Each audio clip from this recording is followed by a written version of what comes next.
এই প্রথম সেনাবাহিনীর লোকদেরকে আইসিটি করে নেওয়া হবে, নেওয়ার জন্য অলরেডি মামলা দায়ের হয়ে গেছে।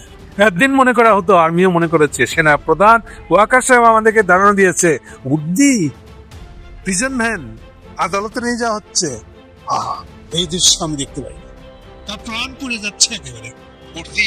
উর্দির জন্য মায়াটা দেখে না, প্রিজন ভ্যানে করে আসামি হিসেবে পড়ে যাচ্ছে, দেখা যায় না এই দৃশ্য। এই বক্তব্যটা যে একটা সৈনিকের জন্য সবচেয়ে অপমানজনক বক্তব্য, ইনসাল্টিং বক্তব্য। আপনি একটা অপরাধ করছেন, অপরাধের পক্ষে আপনি আর্গু করতেছেন, আপনি সেনাপ্রধান, হয়তো বাসার চাকর হওয়ার যোগ্য না, আপনার নিজের মান সম্মান বলে কোনো ধারণা নাই, সৈনিক শব্দের অর্থ বুঝেন না, তাৎপর্য বুঝেন না। আপনি সৈনিক হয়েছেন, সেনাপ্রধান হয়ে গেছেন। সেনাপ্রধান হয়ে গেলে কি আপনাকে বলে নিতে হবে যে সৈনিকদের কোনো অপরাধ নেই? সৈনিকদের ধরলে আপনি কি করেন? কেন করেন? তখন ইয়ে হয় না, আপনার জাগরুক হয় না যে আপনার উর্দি আর প্রিজন ভ্যান এগুলো খারাপ লাগে না? তখন মানে কি সৈনিক মানে কি তার কোনো অপরাধ নেই, এটা বলতে যাচ্ছে? এই ধরনের আপনি কবে পাইছেন? আপনি একটা ক্রিমিনাল। যারা এই কথা বলে তারা ক্রিমিনাল একটা। তারা সৈনিক তো দূরের কথা, সাধারণ মানুষ হওয়ার যোগ্য না, তাদের জায়গা হবে জেলখানায়, জনসমাবেশ, জনগণের বিতর্ক থেকে দূরে। আপনি জনগণের সাথে থাকারই যোগ্য না, তো আপনি জনসমাজে থাকার যোগ্য না আপনি। এখন আর আপনি আমরা এই করে ফেলাবো, সেই করে ফেলাবো, যত হুমকি যারা যারা দিচ্ছেন, সরকার কিছু করতে পারবে না, হাসিনা আবার ফিরে চলে আসবে। যত গল্প দিচ্ছেন আপনারা, শুনছেন আপনারা, সবগুলো এখন ফুস হয়ে যাবে। বাংলাদেশের বিতর্কিত সেনাপ্রধান, হাসিনা অ্যাপয়েন্টেড সেনাপ্রধান মিস্টার ওয়াকারুজ্জামান ধীরে ধীরে সাইজ হতে শুরু করেছে। দর্শক, ওয়াকারুজ্জামানের দম্ভ চূর্ণ বিচূর্ণ হতে শুরু করেছে। বাংলাদেশের সেনাপ্রধান জেনারেল ওয়াকার, এই ইস্যুটা জেনারেল ওয়াকারকে নিয়ে পরেটা একটু পরে আসছি ডিটেলে। প্রথম যে ঘটনাটা আজকে সকালের মধ্যে ঘটে গেছে, আপনারা জানেন গত 2-3 দিন আগে আইসিটি কোর্টের তাজুল চিফ প্রসিকিউটর উনি একটা ঘোষণা দিচ্ছিলেন আগামী 1 সপ্তাহে বাংলাদেশে বিরাট কিছু ঘটবে টাইপের। অনেকে বুঝে নেই, অনেকে খুব গুরুত্ব দিয়েছে, কিন্তু এক্স্যাক্টলি কি ঘটবে বুঝে উঠতে পারছিল না। পরের দিন, তার 1-2 দিন পরে উনি আরেকটা ব্যাখ্যা দিয়েছিলেন যে দীর্ঘদিন ধরে গুমের কোনো বিচার এখন পর্যন্ত হয় নাই, শুরু হয় নাই, গুমের মামলাগুলা আদালতে পেশ করা এখনো হয় নাই। এটা নিয়ে যাদের আত্মীয় পরিজন গুম হয়েছে তাদের ভিতরে অসন্তোষ, একটু চিন্তা যে কিছুই তো হলো না, ইউনিট সরকারের 1.5 বছর হয়ে যাচ্ছে, এমন মধ্যে কিছুই দেখলাম না, খালি এটা হচ্ছে হবে, এগুলোই শুনতেছিলাম। ফ্যাক্টস হচ্ছে গতকালকে যেটা বলেছিলাম আপনাদেরকে আমি, আইসিটি কোর্ট চলে, আগে তদন্ত, পরে অ্যারেস্ট, পরে মামলা দায়ের। এটা নর্মাল। ম্যাজিস্ট্রেট কোর্টে যেরকম ভাবে গিয়ে মামলা দিয়ে দিলেন, পরের দিনে না, ওই দিনে আপনাকে ধরে নিয়ে গিয়ে একদম ম্যাজিস্ট্রেট কোর্টের সামনে হাজির করলো। এইভাবে আইসিটি কোর্ট চলে না, আইসিটি কোর্টের চলার ধরনটা অন্য। আগে ইনভেস্টিগেশন করতে হয়, ইনভেস্টিগেশন রিপোর্টটা ফাইনাল হলে পরে এবং যথেষ্ট মাল রসদ পেলে পরে এইবার তারা রওনা দেয়, এইবার আদালতের সামনে ফরমাল চার্জ পেশ করবে। সেই অর্থে আইসিটি কোর্টের কারো নামে ফরমাল চার্জ ফ্রেম করা মানে তার বিরুদ্ধে সুনির্দিষ্ট অভিযোগের ডকুমেন্ট কিন্তু প্রমাণ, ডকুমেন্ট, সাক্ষী, এগুলো তারা জোগাড় করছে। এগুলো ঠিকঠাক করার পরেই তারা একমাত্র মামলা দেয়। সো তাজুল সাহেব আশ্বস্ত করেছিলেন আমাদেরকে যে এই সপ্তাহে এই প্রথম গুমের আসামিগুলো কে নিয়ে আমরা কয়েকটা কেস, 3টার কথা বলেছিলেন, অন্তত 3টা কেস আমরা আদালতে পেশ করব। মানে হলো এই 3টার তদন্ত শেষ করে ফেলেছি আমরা। 3টার তদন্ত, প্রমাণ, সাক্ষী, ডকুমেন্ট, অভিযোগের সপক্ষে স্ট্রং ডকুমেন্ট, যেমন ধরেন ওই যে বললাম যে টেলিফোনে কথোপকথন নির্দেশ দিচ্ছে হাসিনা, এটা হচ্ছে খুব স্ট্রং প্রমাণ, কিন্তু একেবারে কি বলবো, লাইভ প্রমাণের মতো না। হাসিনা ওই যে আমাদের প্রতিমন্ত্রী, বিদ্যুৎ প্রতিমন্ত্রী হামিদকে নির্দেশ দিতেছে, বুঝতে পারেন যে এটা কি ধরনের প্রমাণ হবে। সর্বোচ্চ ডকুমেন্ট, মানে প্রমাণিত ডকুমেন্ট হিসেবে এটা গৃহীত হবে, কারণ এটা ওখানে পেশ করার আগে আবার আরেকটা পর্যায়ে আছে, ফরেন্সিক টেস্টের ব্যাপার আছে। যারা টেস্ট করে বলে ইয়েস এই গলাটা হাসিনার, এই গলাটা হামিদের, এই গলাটা হাসানুল হক ইনুর, এই গলাটা ওয়াকারের, এটা টেস্ট করে তারপরে সেটা পেশ করা হয়। কিন্তু তাহলে এই পিছনের কাজগুলা করে শেষ করে এবার আজকে সকালে 2টা মামলা দায়ের হয়েছে গুলকুমের। বুঝতে পারছেন কত সিরিয়াস জিনিস এটা। এখন বাজে 3টার পরে কিছু একটা এই ঘটনাটা ছাপা হয়েছে, আমি দেখেছি, ছাপার করে চলে আসছে টিভিএস পত্রিকায় দুপুরে 1:08টা। সেটাকে নিয়ে আমি এখন কথা বলছি। 2টা মামলা, এবং এই 2টা কিন্তু গুমের মামলা। ফলে গুমের পরে কি হয়েছে বুঝতে পারেন, আয়নাগর পর্যন্ত গেছে, অথবা মাইরিয়া কেটে কোথায় লাশ ফালা দিচ্ছে, এই লাশ পাওয়া যায় না এখন পর্যন্ত। এই ধরনের মামলার আসামি, প্রধান আসামি হলো হাসিনা নিজে। সেকেন্ড হলো এই প্রথম তারেক সিদ্দিকী, আপনারা অনেকে জানেন, তার আত্মীয় তারেক সিদ্দিকী। তার আত্মীয় মানে তার ছোট বোন রেহানার স্বামীর বড় ভাই হলো তারেক সিদ্দিকী। সে ছিল হাসিনার সকল সামরিক বাহিনীর বিষয়ক উপদেষ্টা। বেসিক্যালি তার মাধ্যমে সামরিক বাহিনীকে কন্ট্রোল, আর গুম খুমের কাণ্ডগুলা উনি তারেকের মাধ্যমে আর্মিকে দিয়ে করাইতেন। এবং এখানে যেসব লোকের নাম আছে, সে বিশেষ করে সেকেন্ড মামলাটায় বেসিক্যালি এদেরকে হাসিনা পতনের পর, উৎখাতের পরে, আমি আপনাদেরকে অনেকবার বলেছি, ওই 24 সালে হাসিনা অপসারিত হয়েছে, উৎখাত হয়েছে 5ই আগস্ট। ওই আগস্টের, ওই 24 সালেরই নভেম্বর মাসে সেনাবাহিনীর যে সাফা অভিযানটা হয়েছে ভিতরে পদোন্নতির নামে, নতুন পদোন্নতি পুরানদের বাদ, এই বলে যাদের যাদেরকে সরাই ফেলা হয়েছে, অলমোস্ট সবাই ওই 13 জন ওখানে আছে আসামি হিসেবে। কে কবে কি করছে তার পুরা নাম আছে, ওই সবাই ওখানে আসামি হিসেবে আছে। 2-4 জন থাকতে পারে যারা সিটিং এখনো আর্মিতে আছে। ফলে আজকের যে দুটো মামলা দায়ের হয়েছে, এটা খুবই সাংঘাতিক মামলা। এই প্রথম এটা গুমের কেসগুলার উন্মোচিত হবে। এরপরে আর এটা গুম হয়েছে, মায়া আমার কিছু দিলেন না, আচ্ছা একটা কাজ করেন, আমার ভাই নেয় গুম হয়েছে, আমাকে একটা গুমের দোকান খুলে দেন, মানে হিউম্যান রাইটের দোকান করবো, এটার দোকান করে দেন। এই জানতো লোকেরা আছে। আবার কেউ কেউ এটা নিয়ে প্রায় আপনার আন্তর্জাতিক গুম দিবস কিংবা আন্তর্জাতিক হিউম্যান রাইট দিবস আছে, দিবসগুলো আসলে বুঝতে পারতেছেন, এবং দেখলে তো মানে আপনার চোখের পানি আটকাইতে পারবেন না। বাচ্চাগুলো ওখানে গিয়ে চিৎকার করছে বাবার ছবি বুকে নিয়ে, আমার বাবা কেনে দাও, আমি বাবাকে কোনোদিন দেখি নাই, আমার জন্মের আগে বাপ অপহৃত হয়েছে, অথবা কেউ বলছে আমার জন্মের 1 বছর পরে অপহৃত হয়েছে, আমি বাবাকে দেখি নাই, আমার বাবা কোথায় এনে দাও। এখন এগুলো দেখার পরে মানুষের ঠিক থাকা খুব মুশকিল। ফলে এরকম প্রতি বছরে যতগুলো দিবস আসে, প্রত্যেকটা আমাদের জন্য একটা কাঁপাকাঁপি অবস্থা, যে আমরা তাদের জন্য কিছু করতে পারছি না। ফলে গুমের বিচার শুরু হওয়া এই প্রথম বাংলাদেশের হিস্ট্রিতে এরকম আয়োজন করে করাটা, এটা ভীষণ ধরনের, বিরাট ধরনের একটা সিগনিফিকেন্ট ঘটনা। আজকে সকালে সেই ধরনের একটা ঘটনার শুরু, ফর্মাল চার্জ নিয়ে এসে আদালতে মামলা দায়েরটা হয়ে গেছে। এই দুটোই মামলাতে হাসিনা এবং তারেক সিদ্দিকী মূল আসামি। বাকি এই যে বললাম যে অন্তত 13 জন করে আর্মি অফিসারদের নাম আছে, সব আর্মি অফিসার। এদের 2-1 জন আছে যারা এখনো সিটিং। সো এই অর্থে আজকের এই ঘটনাটা আইসিটি কোর্টের সবচেয়ে সিগনিফিকেন্ট ঘটনা। এটা এমন এক জায়গায় চলে গেছে, বল ইজ রোলিং, এই জন্য যেটা দিয়ে শুরু করেছিলাম, বল গড়ানো শুরু করেছে। এটা কত দূর যাবে এখন? আর আমরা এই করে ফেলাবো, সেই করে ফেলাবো, যত হুমকি যারা যারা দিচ্ছেন, সরকার কিছু করতে পারবে না, হাসিনা আবার ফিরে চলে আসবে, যত গল্প দিচ্ছেন আপনারা, শুনছেন আপনারা, সব ফুল এখন ফুস হয়ে যাবে। এখন যার তার যে যেমন হয়ে পালিতে চায়, বাঁচতে চায়, বাঁচবে। তো এগুলো আজকের আইসিটির ঘটনা। এবার লাস্টে একটা অন্য ঘটনা বলবো এর সাথে সম্পর্কিত। কেউ কি কম যায়? সবাই তো দেখতে পায় এই ঘটনার ভিতরে তার কি হবে, তার মামলাটা তো আসে নাই এখনো। আমি আশা করি বুঝাতে পারছি আপনাদেরকে। এই প্রথম সেনাবাহিনীর লোকদেরকে আইসিটি কোর্টে নেওয়া হবে, নেওয়ার জন্য অলরেডি মামলা দায়ের হয়ে গেছে।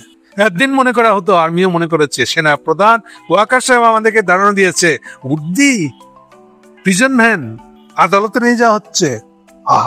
এই দৃশ্য আমি দেখতে পাই না, তার প্রাণ পড়ে যাচ্ছে একেবারে। উর্দি যেন মায়াটা দেখেন, প্রিজন ভ্যানে করে আসামি হিসেবে কোর্টে যাচ্ছে, দেখা যায় না এই দৃশ্য। এই বক্তব্যটা যে একটা সৈনিকের জন্য সবচেয়ে অপমানজনক বক্তব্য, ইনসাল্টিং বক্তব্য। আপনি একটা অপরাধ করছে, অপরাধের পক্ষে আপনি আর্গু করতেছেন, আপনি সেনাপ্রধান, আপনি এটা বাসার চাকর হওয়ার যোগ্য না, আপনার নিজের মার সম্মান বলে কোনো ধারণা নাই, সৈনিক শব্দের অর্থ বুঝেন না, তাৎপর্য বুঝেন না। আপনি সৈনিক হয়েছেন, সেনাপ্রধান হয়ে গেছেন। সেনাপ্রধান হয়ে গেলে কি আপনাকে ধরে নিতে হবে যে সৈনিকদের কোনো অপরাধ নাই? সৈনিকদের অপরাধ হলে আপনি কি করেন? ওর প্রশ্ন করেন না, কেন করেন? তখন বিয়ে হয় না, আপনার জাগরুক হয় না যে আপনার উর্দি আর প্রিজন ভ্যান এগুলো খারাপ লাগে না? তখন মানে কি সৈনিক মানে কি? তার কোনো অপরাধ নাই, এটা বলতে যাচ্ছেন? এই ধারণা আপনি কবে পাইছেন? আপনি একটা ক্রিমিনাল। যারা এই কথা বলে, এই ধারণা ছড়ায়, তারা ক্রিমিনাল একটা। তারা সৈনিক তো দূরের কথা, সাধারণ মানুষ হওয়ার যোগ্য না, তাদের জায়গা হবে জেলখানায়, জনসমাবেশ, জনগণের বিতর্ক থেকে দূরে। আপনি জনগণের সাথে থাকারই যোগ্য না, তো আপনি জনসমাজে থাকার যোগ্য না। আপনি একটা লোক অপরাধ করছে, সে সৈনিক বলে এখন উস্কানি দিতেছেন, সুসুই লাগাইতেছেন। উনি দেখতে পারেন না যে তার সৈনিক ভাইরা প্রিজন ভ্যানে চড়ে আদালতে যাইতেছে, খুব কষ্ট লাগতেছে। আমরা বুঝি না এগুলা ডং মারায় না। আপনি ওই সৈনিকের ভিতরে, ওই পিজের মানের ভিতরে আপনাকে দেখতে পাচ্ছেন। আমরা জানি না 1400+ হত্যার দায়কে হুকুমার আসামি আপনি না? আপনি পয়লা নম্বর হুকুমার আসামি। প্রথম আসামি হাসিনার কাছে অর্ডার দিয়েছে আপনাকে 16 তারিখের পর থেকে, 16 তারিখ থেকে জুলাইয়ে, এবং আপনি আপনার হুকুমে নিচের লেভেলের সমস্ত অফিসাররা লোক মারতে গেছে, সেটা হেলিকপ্টার থেকে হোক আর ডাইরেক্ট হোক। রাস্তার মধ্যে শুয়ে থেকে ফায়ার করতেছেন চোখ বন্ধ করে। এগুলো ভিডিও নাই? সৈনিক মারান, সৈনিকের জন্য পরাণ পোড়া যায় আপনার। হ্যাঁ, ফাঁসির দড়ি দেখতে পাচ্ছেন আপনি নিজের জন্য, এই জন্য আপনার কষ্ট লাগতেছে। এখন আর সৈনিকের ইমোশন তুলে আপনি ডাকতে চাইতেছেন। আপনার দিন শেষ, বাঁশি বেজে গেছে। আজকে সকালে যে 2টা মামলা দেওয়া হয়েছে, এটা থেকে বুঝতে পারতেছেন এক্স সৈনিক, চাকরিচ্যুত সৈনিক, কোন জেনারেল হোক আর এখন সেনাবাহিনীতে থাকা লোক হোক, যেই হোক না কেন, এরকম প্রত্যেকটা কেস এখন আর আদালতে উঠবে। এই অবস্থায় পৌঁছে দিতে পারছি আমরা বহু কষ্টে। আপনার মতন লোকের এই ধরনের মিথ্যা কাজ কারবার, বাধা সৃষ্টি, নিজেদের ক্ষমতাকে অপব্যবহার। আমরা জানি না যে আপনি তাজুলকে ডেকে নিয়ে বকা দিচ্ছেন, বলে দেন নাই যে এগুলো আপনি অ্যাপ্রুভাল না দিলে হবে না, সেজন্য এগুলোর দিকে না আগায়, বলছেন না? সব খবর রাখি আমরা। এটা একটা সৈনিকের কাজ হয়েছে? এটা ন্যায়? যেটা ন্যায়ের কাজ, এটা দিয়ে আপনি একটা সেনাবাহিনী রক্ষা করতে পারবেন নাকি এটা সৈনিকতা? সৈনিকতার অর্থই তো আপনি এখনো বোঝেন নাই। আজকের দিনটা আপনার জন্য রিমার্কেবল। আপনি ফাঁসির দড়ে অনেক কাছাকাছি চলে গেছেন, আজকের দিনটা তাই বলতেছে আপনাকে। ফলে স্বভাবত এখন আপনি হাত পা ছুটবেন, আরো প্রেশার হাই হয়ে যাবে, রুগী হয়ে যাবেন, আপনার ব্লাড সুগার বেড়ে যাবে, এখন অস্থির হয়ে উঠবেন, কখন কাকে কি বলবেন কোনো কিছু ঠিক থাকবে না, হাউতাস করবেন, বেড়াবেন, আর ততই অসুস্থ হবে। কিন্তু আমি জানি এগুলা, কিন্তু নিশ্চিত থাকেন বিচার আজকে যেটা শুরু হয়েছে,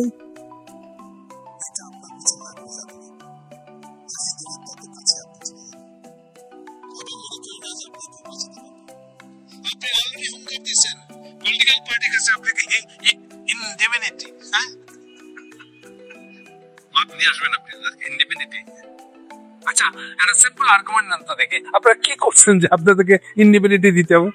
না বুঝে হাসিনার অর্ডারে মানুষ মারা হয়েছেন, এটা বলছেন? আপনারা কি দুগ্ধপোষ্য শিশু, মায়ের কোলে দুধ খান এরকম শিশু? আর আপনি একদম প্রাণঘাতী অস্ত্র নিয়ে তাকে শুট করে দিলেন, তাকে আয়না ঘরে নিয়ে গিয়ে আপনি চাপকায় সোজা করে দিলেন। তাদের ওয়াইফকে, মেয়েদেরকে নিয়ে যে কি করছেন আপনারা, এগুলো খবর বেরোচ্ছে না এখন? গুম কমিশন বলে যারা ইনভেস্টিগেশন রিপোর্ট গুলো পড়ে দেখেন, পড়ে দেখছেন আশা করি। আপনি কি দিয়ে মাপ চাচ্ছেন আপনাদের জন্য? আপনার হোয়াট ইজ দ্য সিম্প্যাথি, মানে cause of sympathy, what is justification? আপনাকে ইনোসেন্টলি প্রধানমন্ত্রীর কথা শুনে মানুষ মানে হালেছেন এরকম? আচ্ছা, একটা দুইটা হইলো না বোঝা যেত, 1400+, এটা বোঝার চেষ্টা করেন। আর বুঝবেন কি, আপনার তো কোনো বোধ শক্তি আর নাই। এক নিজেকে বাঁচানো ছাড়া আপনার কাজ কিচ্ছু নেই, সব পিঠা, সব ফুক্কার তুচ্ছ আপনার কাছে। আমি বুঝি আজকের দিনটা আপনার জন্য খুব কষ্টের, যেটা একদিন আপনি আশা ভরসায় বসেছিলেন। আপনি একে তাকে বলবেন আপনাদের সাথে কি কথা ছিল, আর আপনারা সবাই আমার বিরুদ্ধে চলে গেছেন। ইয়েস, আপনার বিরুদ্ধে যাবে। দুনিয়ার কেউ অপরাধের সঙ্গী হতে চায় না, সাথ দেয় না, দিবে না। দিন গুনেন যে আপনার মামলাটা কবে আসে। ইমোশনাল ব্ল্যাকমেল করার চেষ্টা করবেন না দয়া করে। যে সৈনিক দুজন মানে চলে আদালতে যাচ্ছে, এই দৃশ্য দেখা যায় না। ইমোশনাল ব্ল্যাকমেল করেন না, আপনারা অপরাধী, ছোটখাটো না। জাস্ট একবার চিন্তা করেন, হেলিকপ্টার থেকে গুলি করছেন, এই গুলি গিয়ে লাগছে জানলা দিয়ে ঢুকছে, দুগ্ধপোষ্য শিশু নিয়ে মা দুধ খাচ্ছে, মায়ের পিঠ ছেদ করে বাচ্চা পেট দিয়ে বেড়ে গেছে। হ্যাঁ, আপনার মাপ চান? আপনার কোন কোন কোন সাহস এটা করে? হ্যাঁ, হেলিকপ্টার থেকে গুলি, এবং আপনি সেনাপ্রধান, আপনি কোনো দায়িত্ব নেবেন না, ইনডেমিনিটি নেবেন? হ্যাঁ, কি বলবো, আপনার মানুষ নাই আসলে। ঠিক আছে, পাবলিক বুঝবে, বুঝতেই পারছেন, কিছু করতে পারবেন না। আপনার দ্বারা দ্বারা দেখবেন যে আপনাদের ফাঁসি হয়ে যাচ্ছে। Ready on. Thank you. বাংলাদেশের বিতর্কিত সেনাপ্রধান, হাসিনা অ্যাপয়েন্টেড সেনাপ্রধান মিস্টার ওয়াকারুজ্জামান ধীরে ধীরে সাইজ হতে শুরু করেছে। দর্শক, ওয়াকারুজ্জামানের দম্ভ চূর্ণ বিচূর্ণ হতে শুরু করেছে। আপনারা অলরেডি জেনে গিয়েছেন, এটা নিয়ে আলাদা আলোচনা করেছি যে ওয়াকারের ঘনিষ্ঠ সহযোগীরা খুব শীঘ্রই কোর্টে উপস্থাপিত হবে, গ্রেপ্তার হবে। অলরেডি অনেকের বিরুদ্ধে ওয়ারেন্ট জারি হয়েছে। এটা ওয়াকারের 14 মাসের চেষ্টা ছিল যে অ্যাট এনি কস্ট, আর যাই হোক, ওয়াকারের ঘনিষ্ঠ সহযোগীদের, ডিজিএফআই সাবেক মহাপরিচালক সহ আরো অনেক জেনারেলদের এই আইসিডিতে বিচার করবে, এটা ঠেকাতে হবে। ইউনূসের সাথে ওয়াকারের অন্যতম একটা কনফ্লিক্ট ছিল এই বিষয় নিয়ে, কিন্তু না, তিনি পারেননি। ওয়ারেন্ট জারি হয়েছে। এই গুম খুনের সাথে জড়িত সেনা অফিসারদের ওয়াকারের ইচ্ছা মতো কথিত কোর্ট মার্শাল বা অন্য কোনো উপায় নয়, এই আইসিডিতেই বিচার হতে যাচ্ছে। দর্শক, ওয়াকার, আপনারা তো দেখছেন যে এই গুম খুনে জড়িত সেনা অফিসারদের বাঁচানোর প্রাণপণ চেষ্টা করছে। আপনারা তো দেখছেন আয়নাগর ভিজিটে প্রফেসর ইউনূসকে বাধা দিয়েছে। কিন্তু ওয়াকার সাহেব আরো কি কি করছে সাধারণ জনগণ অনেক কিছুই জানেন না, মিডিয়াও এগুলো আসে না। এরকম একটা বিষয় নিয়ে আলোচনা করব। দেশপ্রেমিক সেনা অফিসার, বিমান বাহিনী অফিসার, নৌবাহিনী অফিসার, যারা তারা রাজি ছিল না বলে, অথবা তারা সবসময়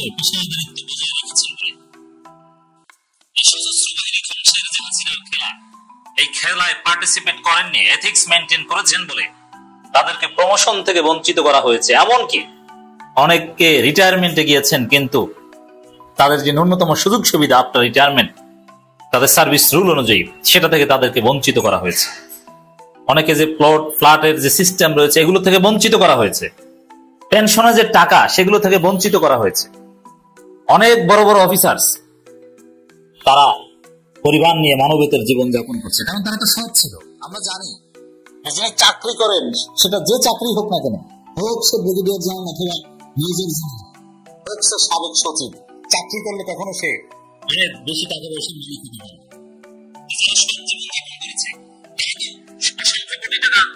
ইনকাম করতে পারেননি, বিদেশের টাকা পাচার করতে পারেননি, তারা সৎ জীবন যাপন করেছে। তাদের আশা, তাদের ভরসার জায়গা ছিল রিটায়ারমেন্টে যাওয়ার পরে পেনশন থেকে যে টাকাগুলো পাবে, ওগুলো থেকে হয়তো একটা হালাল ব্যবসা করে অথবা ওইগুলোর মাধ্যমে কোন রকম তার বাকি জীবন যাপন করবে।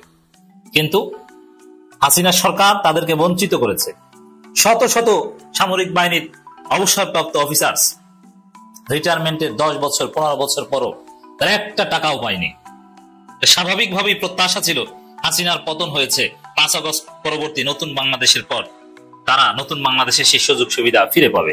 ইউনূস সরকার তাদেরকে তাদের বৈধ ন্যায্য প্রাপ্য ফিরে পাবে। এমনকি উচিত ছিল তাদের প্রমোশন থেকে যে বঞ্চিত করেছে, ওই প্রমোশন দিয়ে তারপরে তাদেরকে রিটায়ারমেন্ট দেখাবে। তা তো নয়, বরং যে র্যাঙ্কে বা যে পদে তাদেরকে রিটায়ারমেন্টে পাঠানো হয়েছে বা গিয়েছে, ওইখানে যে পেনশন বা সুযোগ সুবিধা ছিল, ওটাও এখন পর্যন্ত আজকে 14 মাস পেরিয়ে গেলেও হাসিনা পালানোর তাদেরকে একটু কোনো সুযোগ সুবিধা ফিরিয়ে দেওয়া হয়নি। কেন দেওয়া হয়নি? এটা আশ্চর্যজনক বিষয় না? যেখানে হাসিনা পালানোর পরে চারিদিকে আপনারা দেখেছেন শুধু আন্দোলন আর আন্দোলন, সুযোগ সুবিধার আন্দোলন। 15 বছরে যারা মুখ খুলতে পারেনি, সব শ্রেণী পেশার মানুষ মুখ খুলেছে। যমুনা অভিমুখে মিছিল, আন্দোলন, অমুক তমুক, এবং বেশিরভাগ ক্ষেত্রে দাবি আদায় হয়েছে। এমপিওভুক্ত শিক্ষকদের দাবি আদায়, স্বতন্ত্র ইবতেদায়ী মাদ্রাসার শিক্ষকদের দাবি আদায়, হাজার হাজার কোটি টাকার দাবি আদায় হয়েছে। এমনকি সরকার সিদ্ধান্ত নিয়েছে নতুন পে স্কেল ইমপ্লিমেন্ট করার। ভারত, পাকিস্তান সহ সমমনা বা বাংলাদেশের সমপর্যায়ের দেশগুলোর আলোকে পে স্কেল কার্যকর, যাতে অলরেডি কমিশন যে রূপরেখা দিয়েছে তাতে বেতন দ্বিগুণ হয়ে যাবে। সব ঠিক আছে, কিন্তু দেশপ্রেমিক সশস্ত্র বাহিনীর অবসরপ্রাপ্ত অফিসারদের যে ন্যায্য অধিকার, সে বিষয়ে কোনো খবর নাই, কারো কোনো কথা নাই। কেন এখনো তাদের সেই সুবিধা ফিরিয়ে দেওয়া হচ্ছে না? কেন তাদের পেনশনের টাকা দেওয়া হচ্ছে না? এই ফাইল প্রফেসর ইউনূসের কাছে যায়। ওয়াকারের নির্দেশে ডিফেন্স সেক্রেটারি আরো বিভিন্ন গ্রুপ, প্রফেসর ইউনূসের আশেপাশেও বিভিন্ন গ্রুপ, যারা ওয়াকার গ্রুপ, যারা হাসিনার উচ্ছিষ্টভোগী, যারা হাসিনা অ্যাপয়েন্টেড, তাদের বাধায় বিভিন্নভাবে তাদের সুযোগ সুবিধা আটকে রাখা হচ্ছে, দেওয়া হচ্ছে না। দর্শক, ওয়াকার এতদিন অনেক কিছু পেরেছেন। আমরা এই আলোচনাটা এই মুহূর্তে কেন করছি? ওয়াকার তো এতদিন তার মেকানিজম, তার এক্সিস্টিং স্ট্রাকচার বজায় রেখে বাংলাদেশের পাওয়ার স্ট্রাকচারে ইউনূসকে অনেক কিছু দিয়ে বাধ্য করেছে। কিন্তু আমরা দেখছি না, ওয়াকারুজ্জামানের দম্ভ চূর্ণ বিচূর্ণ হয়ে যাচ্ছে। আইসিটি ওয়াকারের সহযোগীদের বিরুদ্ধে ওয়াকার বাহিনীর অনেকের বিরুদ্ধে গ্রেপ্তারি পরোয়ানা জারি করেছে এবং তাদেরকে গ্রেপ্তার করা হবে। যারা পালাতে পেরেছে, দেশ ছেড়ে পালিয়েছে, কিন্তু যারা আছে তাদেরকে গ্রেপ্তার করা হবে। আরো অনেক সার্ভিং জেনারেলকে গ্রেপ্তার করা হবে। এটা থেকে স্টার্ট হয়েছে এই জার্নি, যে ওয়াকারের দম্ভ, ওয়াকারের সেই পাওয়ার স্ট্রাকচার ধীরে ধীরে চূর্ণ বিচূর্ণ হয়ে যাচ্ছে। এর আগেও একবার হয়েছে, যেমন ওয়াকার আয়নাগর ভিজিট করতে মাননীয় প্রধান উপদেষ্টাকে বিরত রাখতে সক্ষম হয়েছিলেন, কিন্তু পারেননি। এখন এই সাবেক ডিজিএফআই 5 জন মহাপরিচালক সহ আরো অনেক অফিসারদের গ্রেপ্তারি পরোয়ানা কিংবা তাদের বিচার ঠেকানোর চেষ্টা করেছিলেন, পারেননি। মানে ওয়াকার ধীরে ধীরে জয় বাংলা হয়ে যাচ্ছে। এই মুহূর্তে আমরা সাধারণ জনগণ, বিভিন্ন শ্রেণী পেশার মানুষ প্রফেসর ইউনূসের উপর যদি চাপ প্রয়োগ করা হয় এবং এটা যদি খুঁজে বের করা হয়, ডিফেন্স সেক্রেটারিকে যদি জবাবদিহিতার আওতায় আনা হয়, যদি প্রফেসর ইউনূস জিজ্ঞেস করেন কেন এটা আটকে রাখা হচ্ছে, ইউনূসের আশেপাশে কারা আছে, যারা হাসিনার অবৈধ নির্দেশ না মানার কারণে যারা চাকরি হারিয়েছে, যারা পদবঞ্চিত হয়েছে, সুযোগ সুবিধা বঞ্চিত হয়েছে, তাদের সুযোগ সুবিধা এখনো কেন ফিরিয়ে দেওয়া হচ্ছে না? তাদের ফাইল কেন আটকে আছে? বিভিন্ন মহল থেকে বারবার আশ্বাস দেওয়া হচ্ছে শীঘ্রই দিয়ে দেওয়া হবে, সব করা হবে, কিন্তু করা হচ্ছে না। অথচ যেই অফিসাররা দেশের জন্য জীবন দিতে প্রস্তুত থাকে, যারা বঞ্চিত, এটা প্রত্যাশিত ছিল বা তাদেরও প্রত্যাশিত ছিল বা সবার প্রত্যাশা এটাই হওয়া উচিত ছিল যে হাসিনা পালানোর পর নতুন সরকার 15 দিনের মধ্যে তাদের সেই সুযোগ সুবিধা ফিরিয়ে দিবে। অথচ প্রায় 15 মাস হয়ে যাচ্ছে, কোনো খবর নাই, তারা সেই মানবতার জীবন যাপন করছে। কি করুণ দৃশ্য! এটা কার কারণে হয়েছে আমরা ভালোভাবে জেনে শুনে খোঁজ নিয়ে বলছি। এটা ওয়াকারুজ্জামানের কারণে হয়েছে। কেন? ওয়াকার মনে করছে সেই বঞ্চিত অফিসার, হ্যাঁ তাদের তো একটা ক্ষোভ রয়েছে, তারা যদি সুযোগ সুবিধা পায় ইউনূস সরকার তাদের মাধ্যমে আরো শক্তিশালী হবে এবং ওয়াকার কিনা চাকরি হারায়, এরকম একটা ভয়, এবং হাসিনাকে খুশি করা এবং ওয়াকার নিজের পথ পরিষ্কার করা। ওয়াকারের এই আগাম গুগামের অন্যতম একটা কারণ হচ্ছে, এই গুম খুনের সাথে জড়িত অফিসারদের রক্ষার অন্যতম একটা কারণ হচ্ছে তিনি নিজেও তো এর সাথে জড়িত ছিলেন। এখন তারা যদি বিচারের আওতায় আসে, রিমান্ডে নিলে তো ওয়াকারের নাম অনেক জায়গায় বলে দিতে পারে। অতএব ওয়াকারুজ্জামানের কোনো ছাড় নেই। অনতিবিলম্বে এই বঞ্চিত সাবেক শত শত সামরিক অফিসারদের সুযোগ সুবিধা ফিরিয়ে দিতে হবে। এই বিষয়ে যে জায়গায় যোগাযোগ করা দরকার সব করতে হবে। তবে আমাদের এখানে যেটা করণীয়, সাধারণ জনগণ আমরা যদি সোচ্চার হই, আমরা যদি জনগণকে জানিয়ে দিই, আপনারা যদি জানেন, কারণ পাবলিক প্রেশার, মিডিয়া প্রেশার এটা অন্যতম উপাদান সরকারকে, এই সরকারকে সঠিক লাইন রাখতে। ওয়াকারের উপরও পাবলিক প্রেশার গুরুত্বপূর্ণ তাসির ক্রিয়েট করে। অতএব আসুন আমরা সবাই সোচ্চার হই। ওয়াকার কি করছে, কত বড় জুলুম! হাসিনার আমলে হাসিনা আনুগত্য না করে দেশপ্রেমের জায়গায়, পেশাদারিত্বের জায়গায় কমিটমেন্ট স্ট্রং থাকার কারণে চাকরি হারিয়েছে, পদবঞ্চিত হয়েছে, যাদের প্রমোশন বঞ্চিত হয়েছে এবং সুযোগ সুবিধা দেয়নি। 15 মাস হয়ে যাচ্ছে, অথচ তাদেরকে সেটা ফিরিয়ে দেওয়া হচ্ছে না। এই জুলুমের অবসান হতে হবে এবং কারা এতদিন এটা ঘুরিয়ে রাখছে, কারা এই ফাইল আটকে রাখছে, এটাও খুঁজে বের করতে হবে। বর্তমানে বিএনপিতে সবথেকে ক্ষমতাবান লোককে সাংগঠনিক এক্সিকিউশনের ব্যাপারে কার কথা বেশি কার্যকর হয় আপনারা কি বলতে পারবেন? মির্জা ফখরুল নাকি তারেক রহমান? এটা কিন্তু নিয়ে আপনি যদি ভাবেন নানান প্রশ্ন আছে, তবে এই প্রশ্নের উত্তর আমরা খুঁজব। কিন্তু ফ্যাক্ট হলো বিএনপিতে বর্তমানে ব্র্যান্ড কারা, কাদেরকে দেখে বিএনপিতে ক্ষমতাবান মনে হয়, সেটি লাইন টেনেও আপনি ধারণা করতে পারবেন বিএনপিতে ক্ষমতাবান কারা। তখন বর্তমানে বিএনপিতে সবচাইতে বেশি আলোচিত সমালোচিত নেতা হলেন রবিউল আলম নয়ন। চিনতে পারছেন রবিউল আলম নয়নকে? এমপিও হয়ে যেতে পারে সে। রবিউল নয়ন ইসলামী ব্যাংক দখল করতে গেছে, উল্টাপাল্টা স্লোগান দিছে, ইসলামী দলগুলো নিয়ে, মানুষের কালচার নিয়ে ইঙ্গিতপূর্ণ আজে বাজে স্লোগান দিয়েছে। এবং এখন পর্যন্ত বলেন তো রবিউল আলমকে নিয়ে গৌরব করা যায় 5ই আগস্টের পরে এমন কি কাজ করেছে? সেই ভাবনার দায়িত্ব আপনাদের। তারপর আরেকজন আছে নারায়ণগঞ্জের জাকির হোসেন।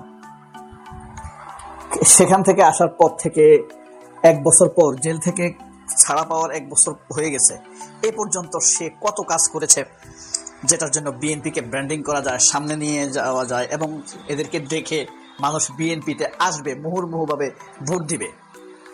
কোনো কিছু কি পাওয়া যায়? এবার বলেন একজন ক্লিন ইমেজের লোকের কথাই বলি, যারা বিএনপির টপ লেভেলে নেতৃত্ব দেওয়ার সম্ভাবনা আছে। মির্জা ফখরুলের কথা বলেন, সত্যি করে বলবেন, বিবেককে সাদা রেখে বলবেন। গত 1 বছরে 36 জুলাইয়ের পর থেকে আগের কথা বাদ দেন, আগের তার ব্যর্থতা সব। বিএনপি খালেদা জিয়াকে মুক্ত করতে পারে নাই, মানে বিএনপির মির্জা ফখরুল সেক্রেটারি হিসেবে ভয়ঙ্কর ব্যর্থতা।